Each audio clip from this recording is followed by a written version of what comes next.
is the way in which the church engages with media. And perhaps a good example of this, I'm media, you're the church. The Reverend Malcolm Gordon, you're talking on the radio, although not the traditional mainstream media, perhaps.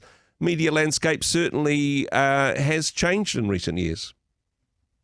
Yeah. I mean, it's an interesting space to be in now, isn't it? We could even ask the question, like, is there such a thing as mainstream media, or is there just a growing collection of subsets of wider society? I don't think the world that we used to live in, where we all sat down to watch Judy Bailey and Richard Long at 6 o'clock tell us what had happened in the world. I don't think that world exists anymore. So that has some interesting ramifications for how we hear about the world and how we engage with what we hear. Having a free press, having a media that's able to speak about issues that are important to us is still important. But I suppose I'm concerned that perhaps with the fragmenting of media, that this is part of the fragmenting of society as well. And hey, vested interest, I'm not saying that all Christians should only listen to Rhema and watch Shine TV. I mean, I recommend some of the material for sure.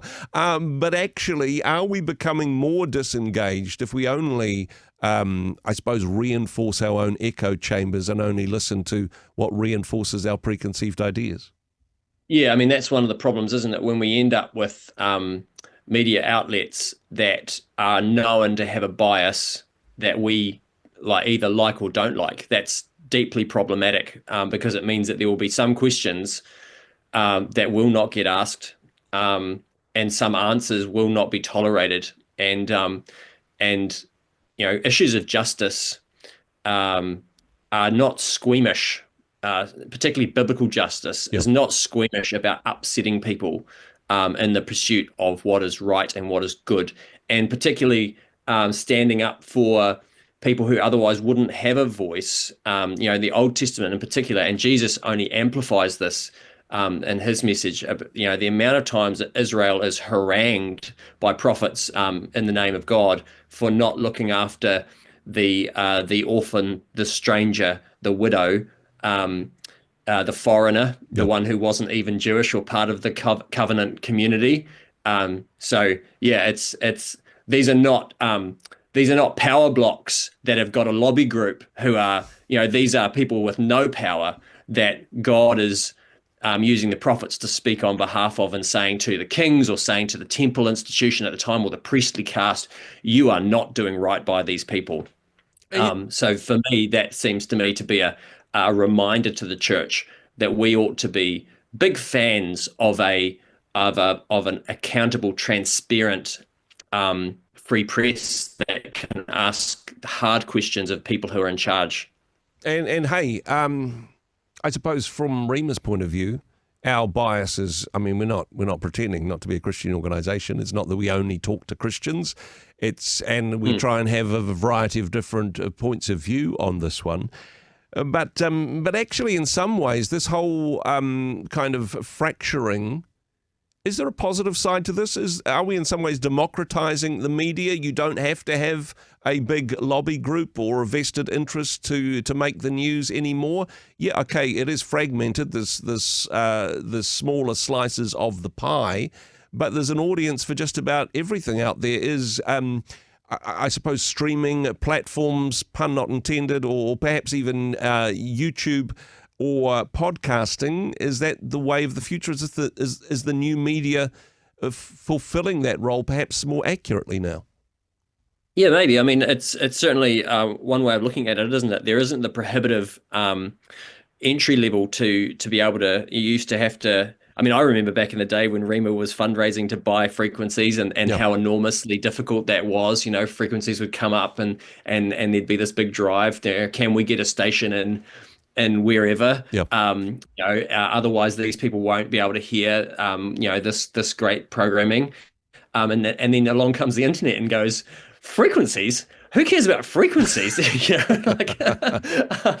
And so it is a democratization. It is a great leveling field. Obviously, that access also means that as you say, the audience is splintered in 1,000 different directions as well. So like I said, the Judy Bailey, Richard Long experience of all sitting down and listening to that one singular voice, that unifying narrative of what's happening in our world. And that now is gone, because you can have people like, a current event, the tragic passing of Charlie Kirk. Yeah. There are people saying that this is the worst thing that's ever happened, and there are other people saying that you're going to carry on like that. That's inevitable, and there are media outlets that are propping up each of those narratives, so that we don't need to listen to one another or be critiqued or challenged in our viewpoint.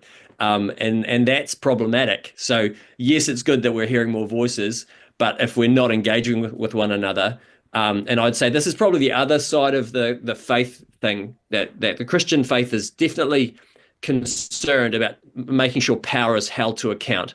In the Psalms of Lament, we see God being held to account. In the prophetic traditions, we see human institutions like the King of Israel or the temple being held to account. Nobody gets away with anything in God's world, and nobody's too big to be questioned. So that's one side of it. But the other side of it is that everybody who does the questioning, whether it's God questioning humanity or humanity questioning God through the Lament Psalms, there is a vested connection that everybody is committed to. So I'm questioning you because I am part of this community and I want it to be better. Yeah. So I'm not just throwing questions like hand grenades, and then wandering off going, you didn't have a good answer to that one. Now I can disregard you or dehumanize you or write you off. Yeah. I'm actually invested in this project together with you, and I want it to be better. So I'm asking these questions for transparency's sake, because I want it to be, the next time we have a situation like this, I want it to have a different outcome. And I think holding those two things in tension, we have a divine mandate to ask questions of those in authority, but we also have a divine mandate to live at peace with everybody. The reading last week in the lectionary, 1 Timothy chapter 2, pray for everybody, offer prayers for everybody, even the king, so that you may live in peace. And Paul's talking about the Roman emperor right there. He's not even asking that the Roman emperor become a Christian. Just let him do a decent enough job that we can all get on with the task of living like Jesus. And so there's this sense, yes, hold power to critique and to account, but also do it in such a way because you are connected to these people. They are part of the same community as you. We don't get to write them off or other them. Yeah, and honestly, that is a side effect of this. And hey, maybe we're part of the problem at being niche media. With Rhema Media Group, etc. But actually, if we only end up in a situation where we talk to people that we agree with, honestly, first up, Malcolm, where's the fun in that? but who's learning and who's growing? And if we fragment our media into different niche markets, in some ways we risk also fragmenting the truth. There isn't a common community anymore. There aren't truths that we can take for granted in our conversations. We're all retreating back into our own silos, as it were. Yeah, look, I don't think there's any problem at all with Rhema being in the media space. Because one of the things I think that's like Rhema and anyone else that is kind of transparent about where they're coming from, is the idea of media being objective is a nonsense. Everybody is seeing stuff from somewhere. The reason that some reporters are particularly passionate about things is because they've experienced things in their own lives, and that gives them an angle that other reporters aren't particularly motivated by. Yep. So having an institution that says, hey, we're coming at this from a Christian point of view, there's nothing wrong with that. But when we aren't open to wondering, I wonder if my point of view has become rigid. I wonder if my wineskin has become old. Interestingly, the Jewish and Christian tradition is so self-critical. If you read the scriptures properly, it is not a comfortable ride. It is holding a mirror up all the time and saying, I don't think we're getting this right, And so if we're able to be self-critical, we shouldn't be surprised when others are critical of the church or Christians getting things wrong, and being open and curious. I like to start most conversations with, now I could be wrong, but I get to state what I think, but I also don't get to monopolize the way that other people have to see the world. Yeah. Yeah. No, certainly some really good food for thought. And, I suppose the other thing with the changing media landscape is we get a right of reply, I suppose, for a lot of people. And some of that is voting with their feet, with diminishing returns in mainstream media, but also a social media where we're able to engage. We're able to give a reason for the belief that we have, although not forgetting the second bit, doing so with gentleness and respect, right? We often miss that part out in social media.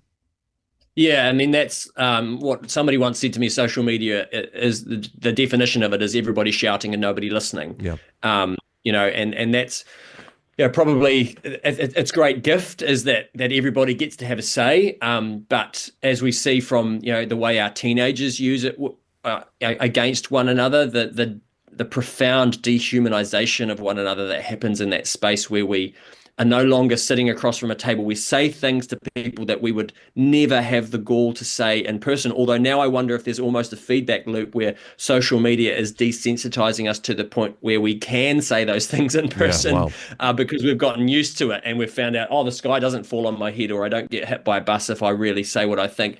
And without remembering, I like to remind myself, Saul is stopped on the road to Damascus by this blinding light and this voice saying, "Why are you persecuting me?" And Saul has never even met Jesus of Nazareth, and then has to come to grips with the fact that the people that he's been hounding, Jesus has joined himself to. And and in the story of the sheep and the goats, Jesus says, "Whatever you do to the least of these, you've done to me." And so I have to think, okay, if I'm throwing these verbal darts and hand grenades at people and then walking off going, "Oh, nailed that. I'm definitely the winner from that exchange." Have I not just wounded Jesus? If Jesus has decided to attach himself to those people, then what side of the equation am I on? And so there's always, for me, if we're breaking relationships or harming relationships because we think we're right, then I think Jesus would have some questions for us about that. Certainly some really good food for thought on this. Appreciate what you have to say. Thanks so much for your thoughts and comments and for joining me on the program. Malcolm, nice to chat with you again. Yeah, thanks, Andrew. Hey, thanks very much for joining us in the Rhema studio. Thanks very much for watching the interview. It's kind of nice to have an audience, actually. And if you did like what you watched, then do give us a like, do give us the thumbs up. And if you'd like to see more interviews like that one, or perhaps even better, subscribe and those interviews will come straight to you. Don't forget to turn on your notifications, and we'll see you in the next one. Cheers.